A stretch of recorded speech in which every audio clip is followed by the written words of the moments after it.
हर हर महादेव। श्री शिवाय नमस्तुभ्यम। आज है बैसाख महीने का सोमवार। आइए आपको श्रवण कराते हैं बिल्व पत्र अर्थात बेलपत्र सींचने की कथा, जो कि पुत्र, विवाह, नौकरी, रोग, कर्ज इत्यादि की जो परेशानी है उससे मुक्ति देती है। साथ ही बैसाख महीने का आज 5वां दिन है, 5वां अध्याय भी हम सुनेंगे और साथ ही सोमवार व्रत कथा इसी वीडियो में मैं आपको सुनाऊंगी। बस आप अंत तक बने रहें। आरंभ करते हैं। हे माता गौरी, हे महादेव, जो भी प्रिय श्रोता आज इस कथा को सुन रहे हैं उनकी सभी मनोकामना आप पूर्ण करना। आरंभ करते हैं। बेलपत्र की कथा अनुसार यह कथा स्कंद पुराण और शिव पुराण में पूर्ण रूप से वर्णित है, वही सुना रही हूँ। कथा के अनुसार एक बार माता पार्वती के पसीने की बूंद मद्रांचल पर्वत पर गिर गई और उससे बेल का पेड़ निकल आया। चूंकि माता पार्वती के पसीने से बेल के पेड़ की उत्पत्ति हुई, अतः इसे माता पार्वती के सभी रूप बसते हैं, ऐसा वर्णन है। वह पेड़ की जड़ में गिरजा के स्वरूप में, इसके तने में महेश्वरी के स्वरूप में और शाखाओं में दक्षिणायनी, वह पत्तियों में पार्वती के रूप में बसती है। फलों में कात्यायनी स्वरूप, वह फूलों में गौरी स्वरूप में निवास करती है। इन सभी रूपों के अलावा माँ पार्वती का स्वरूप समस्त वृक्ष में निवास करता है। बेलपत्र में माँ पार्वती का प्रतिबिंब होने के कारण इसे भगवान शिव पर चढ़ाया जाता है। भगवान शिव पर बेलपत्र चढ़ाने से वह प्रसन्न होते हैं और भक्त की सभी मनोकामना पूर्ण करते हैं। जो व्यक्ति किसी तीर्थ स्थान पर नहीं जा सकता है, वह श्रावण मास में बिल्व पत्र के मूल भाग में पूजा करके उसमें जल अर्पित करता है तो उसे संपूर्ण तीर्थों के दर्शन का पुण्य प्रताप मिल जाता है। साथ ही ऐसा भी वर्णन मिलता है कि श्रावण मास के अलावा हर एक सोमवार, हर जो प्रदोष आती है उस दिन, मासिक शिवरात्रि या प्रत्येक दिन जो भी बिल्व पत्र का जो पूजन करता है उसकी जड़ में कच्चा दूध और जल सिंचित करता है, उसे सौभाग्य मिलता है, दुख दारिद्रता का अंत होता है और सदा सर्वदा खुशियां मिलती है। नारद जी ने एक बार भोलेनाथ की स्तुति कर पूछा था कि हे प्रभु, आपको प्रसन्न करने के लिए सबसे उत्तम और सुलभ साधन क्या है? हे त्रिलोकीनाथ, आप तो निर्विकार और निष्काम है, आप सहज ही प्रसन्न हो जाते हैं। फिर भी मेरी जानने की इच्छा है कि आपको इतना अधिक यह बिल्व पत्र क्यों प्रिय है? शिव जी बोले, नारद जी, वैसे तो मुझे भक्त के भाव सबसे अधिक प्रिय है, फिर भी आपने पूछा है तो मैं बता देता हूँ। मुझे जल के साथ साथ बिल्व पत्र बहुत प्रिय है। जो अखंड बिल्व पत्र मुझे श्रद्धा से अर्पित करता है, मैं उसे अपने लोक में स्थान देता हूँ। नारद जी भगवान शंकर और माँ पार्वती की वंदना कर अपने लोक की ओर चले गए। उनके जाने के पश्चात पार्वती जी ने शिव जी से पूछा, प्रभु, मेरी यह जानने की बड़ी उत्कृष्ट इच्छा हो रही है कि आपको बिल्व पत्र इतना प्रिय क्यों है? कृपा करके मेरी जिज्ञासा शांत करे। शिव जी बोले, हे शिवे, बिल्व के पत्ते मेरी जटा के समान है। उसका त्रिपत्र यानी तीन पत्ते ऋग्वेद, यजुर्वेद और सामवेद हैं। शाखाएं समस्त शास्त्र का स्वरूप है। बिल्व पत्र को आप पृथ्वी पर कल्प वृक्ष माने, जो कि ब्रह्मा, विष्णु और शिव का स्वरूप है। स्वयं महालक्ष्मी ने शैल पर्वत पर बिल्व वृक्ष रूप में जन्म लिया था। यह सुनकर पार्वती जी कौतूहल में पड़ गई। उन्होंने पूछा, देवी लक्ष्मी ने आखिर बिल्व वृक्ष का रूप क्यों धारण किया? आप कथा विस्तार से कहिए। यह सुनकर जो है शिव जी महाराज विस्तार से कथा सुनाने लगे। भोलेनाथ ने पार्वती को कथा सुनाना शुरू किया। उन्होंने कहा, हे देवी, सतयुग में ज्योति रूप में मेरे अंश का रामेश्वर लिंग था। ब्रह्मा आदि देवों ने उसका विधिवत पूजन अर्चन किया था। फलतः मेरे अनुग्रह से वाग देवी सबकी प्रिया हो गई। वह भगवान विष्णु को सतत प्रिय हो गई। मेरे प्रभाव से भगवान केशव के मन में वाग देवी के लिए जितनी प्रीति हुई वह स्वयं लक्ष्मी को नहीं भाई। अतः लक्ष्मी देवी चिंतित और रुष्ट होकर परम उत्तम श्री शैल पर्वत पर गई। वहां उन्होंने मेरे लिंग विग्रह की उग्र तपस्या जो है प्रारंभ कर दी। हे परमेश्वरी, कुछ समय बाद महालक्ष्मी ने मेरे लिंग विग्रह को थोड़ा ऊर्ध्व के एक वृक्ष के रूप का धारण किया और अपने पत्र पुष्प द्वारा निरंतर मेरी पूजन करने लगी। इस तरह उन्होंने कोटि वर्ष अर्थात 1 करोड़ वर्ष तक आराधना की, अतः उन्हें मेरा अनुग्रह प्राप्त हुआ। महालक्ष्मी ने मांगा कि श्रीहरि के हृदय में मेरे प्रभाव से वाग देवी के लिए जो स्नेह हुआ है वह समाप्त हो जाए। शिव जी बोले, मैंने महालक्ष्मी को समझाया कि श्रीहरि के हृदय में आपके अतिरिक्त किसी और के लिए कोई स्थान प्रेम नहीं है, वाग्देवी के प्रति तो सिर्फ उनकी श्रद्धा है। यह सुनकर लक्ष्मी प्रसन्न हो गई और पुनः भगवान विष्णु के हृदय में स्थापित होकर निरंतर उनके साथ विहार करने लगी। हे लक्ष्मी, हे पार्वती, महालक्ष्मी के हृदय में एक बड़ा विकार इस प्रकार दूर हुआ, इस कारण हरिप्रिया उसी वृक्ष रूपा में सर्वदा अतिशय भक्ति से भरकर यत्न पूर्वक मेरी पूजा करने लगी। बिल्व इस कारण भी मुझे अधिक प्रिय है और मैं बिल्व वृक्ष का आश्रय लेकर रखता हूँ। बिल्व वृक्ष को सदा सर्व तीर्थमय और सर्व देवमय मानना चाहिए, इसमें तनिक भी संदेह नहीं है। बिल्व वृक्ष, बिल्व फूल, बिल्व पत्र तथा बिल्व काष्ठ के चंदन से जो मेरा पूजन करता है वह मेरा भक्त मुझे अधिक प्रिय है सब भक्तों से। बिल्व वृक्ष को शिव के समान समझना चाहिए, वह मेरा शरीर का एक हिस्सा है। जो बिल्व का चंदन से मेरा नाम अर्पित कर कर मुझे अर्पित करता है, मैं उसे सभी पापों से मुक्त कर कर अपने लोक में स्थान देता हूँ। जो विधि विधान से रोज बिल्व पत्र वृक्ष में दीप दान करता है, जल से, कच्चे दूध से सिंचित करता है, उसके धर्म में वंश की डोर हमेशा बड़े रहती है और सौभाग्य उस परिवार का साथ और लक्ष्मी उस परिवार का साथ कभी नहीं छोड़ती। उस व्यक्ति को स्वयं लक्ष्मी जी भी नमस्कार करती है। जो बिल्व मूल में प्राण छोड़ता है उसको रुद्र देह प्राप्त होती है। बोलिए हर हर महादेव, बिल्वेश्वर महादेव की जय, बिल्व पत्र की जय। प्रिय श्रोता जनों, इस तरह से यह बिल्व वृक्ष आज के दिन सुनी जाने वाली दिव्य कथा है जो कि सिंचन करने और दीप दान करने की महत्वता को दर्शाता है। आज भी आप दीप दान करें और बिल्व पत्र वृक्ष का पूजन करें। आज मैं सुनाने जा रही हूँ जो बैसाख महीने का 5वां अध्याय है। 4 अध्याय हमने इससे पहले सुन लिए हैं। अंत में हम आज सोमवार व्रत कथा भी सुनेंगे, आप अंत तक बने रहें। 5वें अध्याय में लिखा गया है, नारद जी कहने लगे, हे राजन, बैसाख मास सब धर्मों, तपों और मासों में श्रेष्ठ है। यह मैं तुमसे कहता हूँ कि जब युग समाप्त हो जाते हैं तथा प्रलय काल में भगवान अनेक से अनेक होकर सब जीवों को अपने उदर में समेटकर समुद्र में शयन करते हैं, तब इस प्रकार कल्प के बीतने पर वेद भगवान को जगाते हैं और भगवान अपने उदर में स्थित जीवों की रक्षा करते हैं तथा उन्हें अपने अपने कर्मों का फल देने के लिए सृष्टि की जो है रचने का विचार करते हैं। उनकी नाभि में त्रिलोकी का आधार रूप स्वर्णमय कमल उत्पन्न होता है। उस कमल से विराट रूप ब्रह्मा उत्पन्न हुए, फिर सत, रज और तम उत्पन्न हुए और गुण, प्रकृति, मर्यादा और भुवनों के स्वामी रचे गए। फिर वर्ण आश्रम के विभाग पर धन की कल्पना करते हुए वेद, मंत्र, स्मृति, पुराण और इतिहास रचकर इनके प्रबंधक ऋषि उत्पन्न हुए। अलग अलग वर्णों के धर्म का निर्माण हुआ। प्रज्ञा अपने धर्म में यथोचित लगी हुई या नहीं, यह देखने के लिए साक्षात अंतर्यामी भगवान डर दिखाने और परीक्षा के निमित्त अवतार धारण कर स्वयं इस संसार में आए। वर्षा काल में कई कीचड़ों में फंसकर यथोक्त धर्म कार्य नहीं कर सकते। शीत में वात आदि से दुखी होकर ठीक धर्म पर नहीं चल सकते।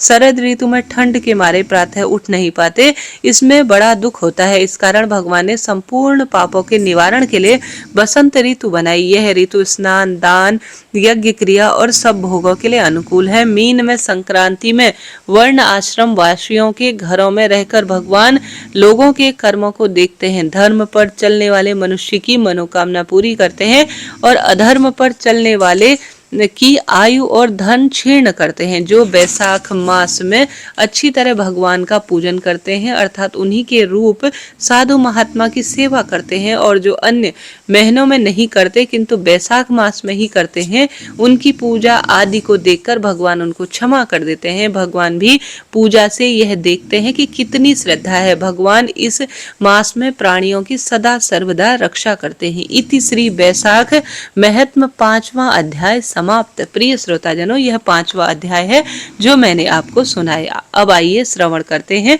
सोमवार व्रत कथा। श्री शिवाय नमस्तुभ्यम। सोमवार व्रत कथानुसार एक बहुत धनवान साहूकार था जिसके घर अन्न धन की कोई कमी नहीं थी, परंतु उसको एक बात का दुख था कि उसके कोई पुत्र नहीं था। वह इसी चिंता में दिन रात दुखी रहता था।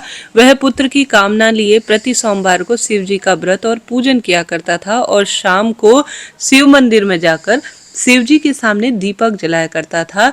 उसके इस भक्ति भाव को देखकर एक समय श्री पार्वती जी ने भगवान शिव से कहा, महाराज यह साहूकार आपका अनन्य भक्त है। मैं सदैव आपका व्रत और पूजन बड़ी श्रद्धा से करता है। इसकी सब मनोकामना आपको पूर्ण करनी चाहिए। तब शिव जी महाराज बोले कि हे पार्वती, यह संसार कर्म क्षेत्र है। जैसा किसान खेत में बीज बोता है वैसा ही फल काटता है, उसी तरह इस संसार में प्राणी जैसे कर्म करता है वैसे ही फल भोगता है। पार्वती जी ने अत्यंत आग्रह कर कर कहा, महाराज जब यह आपका अनन्य भक्त है तो उसको कोई भी दुख होता है तो आपको दुख जो है दूर करना ही चाहिए। आप जो है दुख दूर नहीं करेंगे तो फिर कौन करेगा, क्योंकि आप सदैव अपने भक्तों पर कृपालु और दयालु होते हैं और उनके दुखों को जरूर दूर करते हैं। यदि आप ऐसा नहीं करेंगे तो मनुष्य की भक्ति श्रद्धा आखिर किस काम की है, वह क्यों आपका व्रत करेगा। पार्वती जी का ऐसा आग्रह देख शिव जी महाराज कहने लगे, हे पार्वती, इसके कोई पुत्र नहीं है, इसी चिंता में ये अत्यंत दुखी रहता है। इसके भाग्य में पुत्र न होने पर भी मैं इसको पुत्र प्राप्ति का वर देता हूँ, परंतु यह पुत्र केवल 12 वर्ष तक ही जीवित रहेगा। इसके पश्चात मृत्यु को प्राप्त हो जाएगा। इससे अधिक मैं और कुछ इसके लिए नहीं कह सकता। यह सब बातें साहूकार सुन रहा था। उससे इसकी जो है ना तो ज्यादा कोई प्रसन्नता हुई ना कोई दुख हुआ। वह पहले जैसे ही शिव जी महाराज का व्रत और पूजन करता था। कुछ काल बीत जाने पर साहूकार की स्त्री गर्भवती हुई और 10वें महीने उसके गर्भ से अति सुंदर पुत्र उत्पन्न हुआ। साहूकार के घर में खूब खुशियां मनाई गई, परंतु साहूकार ने केवल उसकी 12 वर्ष की ही आयु जानकर न तो कोई प्रसन्नता की और न ही कोई दुख प्रकट किया। वह पहले की तरह ही शिव भक्ति में लगा रहा और यह भेद भी किसी को नहीं बताया। जब वह बालक 11 वर्ष का हो गया तो उस बालक की माता ने उसके पिता से उस बेटे के विवाह के लिए कहा, तो उस साहूकार ने कहा, मैं भी इसका विवाह अभी नहीं करूंगा, मैं अपने पुत्र को काशी जी पढ़ने के लिए भेजूंगा।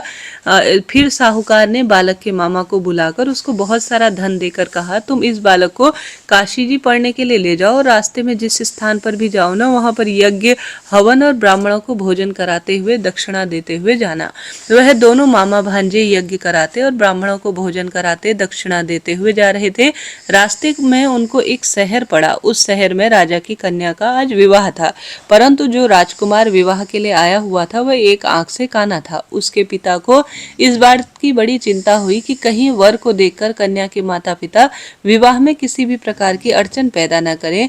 इस कारण जब उसने अति सुंदर सेठ के लड़के को देखा तो उसके मन में विचार आया कि क्यों ना द्वाराचार अर्थात जो द्वार पूजन होता है उस समय इस लड़के से वर के काम कर चला लिए जाए तो बहुत ही कल्याण हो जाएगा। ऐसा विचार कर वर के पिता ने उस लड़के और उसके मामा से बात की तो वे तैयार हो गए। फिर उस लड़के के वर के कपड़े पहनाकर उसे घोड़ी पर चढ़ा दिया गया और सब कार्य प्रसन्नता पूर्वक हो गया।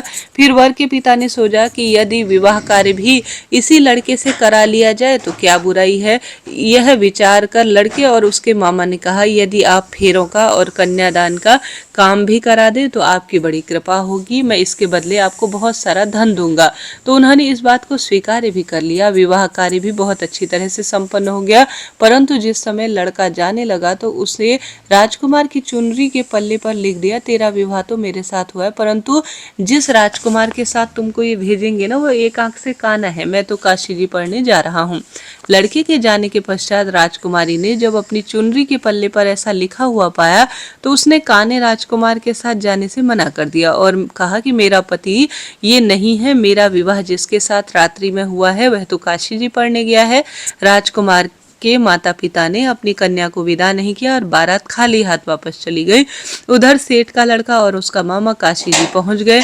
वहां जाकर उन्होंने यज्ञ करना और लड़के ने पढ़ना शुरू किया। जब लड़के की 12 वर्ष की आयु हो गई उस दिन उन्होंने यज्ञ रचा था। लड़के ने अपने मामा से कहा, मामा जी आज मेरी तबीयत कुछ ठीक नहीं है। मामा ने कहा, अंदर जाकर सो जाओ। लड़का अंदर जाकर सो गया और थोड़ी देर में उसके प्राण निकल गए। जब उसके मामा ने आकर देखा तो वह मृत पड़ा है तो उनको बड़ा दुख हुआ और उन्होंने उन्होंने सोचा कि अगर मैं अभी से रोना पीटना शुरू कर दूं तो यज्ञ हवन का कार्य अधूरा रह जाएगा। उसने संयोगवश संपूर्ण कार्य करे और संयोग ऐसा हुआ कि शिव पार्वती उसी समय वहां से जा रहे थे। जब उन्होंने जोर जोर से रोने की आवाज सुनी तो पार्वती जी कहने लगी, महाराज कोई दुखिया रो रहा है, इसके कष्ट को दूर करें। जब शिव पार्वती के ने पास जाकर देखा तो वहां एक लड़का मृत पड़ा हुआ है। पार्वती जी कहने लगी, महाराज ये तो उसी सेठ का लड़का है जो आपके वरदान से हुआ है। शिव जी कहने लगे, हे पार्वती इसकी आयु इतनी ही थी, यह भोग चुका। तब पार्वती जी ने कहा, हे महाराज ये बालक को और आयु दो, नहीं तो इसके माता पिता तड़प तड़प कर मर जाएंगे। पार्वती जी के बार बार आग्रह करने पर शिव जी ने उसको जीवन दान दे दिया और शिव जी महाराज की कृपा से लड़का जीवित हो उठा। शिव पार्वती कैलाश चले गए। शिक्षा पूर्ण होने पर वह लड़का और मामा उसी प्रकार यज्ञ करते और ब्राह्मणों को भोजन कराते तथा दक्षिणा देते हुए अपने घर की ओर चल पड़े। रास्ते में उसी शहर में आए जहाँ उस लड़के का विवाह हुआ। वहां पर उन्होंने आकर यज्ञ करना आरंभ किया। उसी समय लड़के के ससुर ने अर्थात उसके जो ससुर थे उसने उसे पहचान लिया, अपने महल में ले गए और खूब खातिरदारी की, साथ ही बहुत सारी दास दासी दान दहेज देकर लड़की और जमाई को विदा किया। जब वह शहर के निकट पहुंचे तो मामा ने कहा कि मैं पहले घर जाकर खबर देकर आता हूँ। जब उस लड़के का मामा घर पहुंचा तो लड़के के माता पिता घर की छत पर बैठे थे और उन्होंने प्रण ले रखा था कि यदि हमारा पुत्र सकुशल लौट आया तो हम राजी खुशी नीचे आ जाएंगे, नहीं तो छत से गिरकर अपने प्राण दे देंगे। इतने में उस लड़के के मामा ने आकर यह समाचार दिया कि आपका पुत्र आ गया है, तो उनको विश्वास नहीं हुआ। उसके मामा ने शपथ पूर्वक कहा कि आपका पुत्र अपनी पत्नी के साथ बहुत सारा धन लेकर आ रहा है। तो सेठ ने महादेव के जयकारे लगाते हुए बहुत आनंद के साथ बहू बेटे का स्वागत किया और प्रसन्नता से श्रेष्ठ रूप में महादेव की जय जयकार करने लगे। इसी प्रकार से जो सोमवार का व्रत धारण करता है, इस कथा को सुनता सुनाता है, पढ़ता है, उसकी सभी मनोकामना महादेव माँ पार्वती पूर्ण करते हैं, सदा सर्वदा खुशियां देते हैं और धन संपदा पुत्र पौत्र की हमेशा रक्षा करते हुए वरदान देते हैं।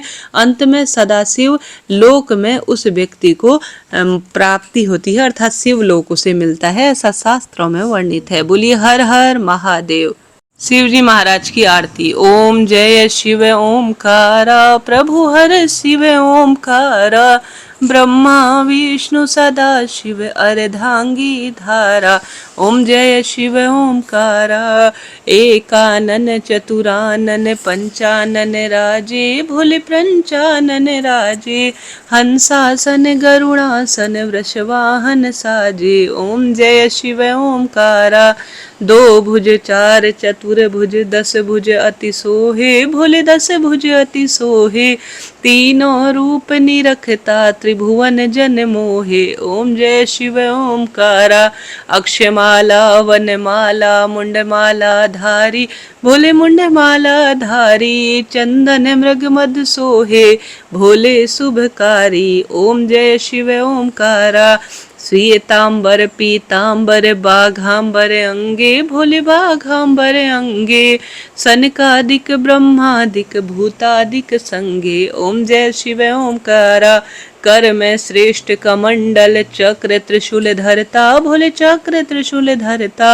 जग करता जग भरता, जग पालन करता। ओम जय शिव ओमकारा, ब्रह्मा विष्णु सदा शिव जानत अविवेका, भोले जानत अविवेका, प्रणवाक्षर के मध्य ये तीनों एका। ओम जय शिव ओमकारा, त्रिगुण स्वामी जी की आरती जो कोई नर गावे, प्रभु प्रेम सहित गावे, कहत शिवानंद स्वामी मनवांछित फल पावे। ओम जय शिव ओमकारा, जय जय शिव ओमकारा।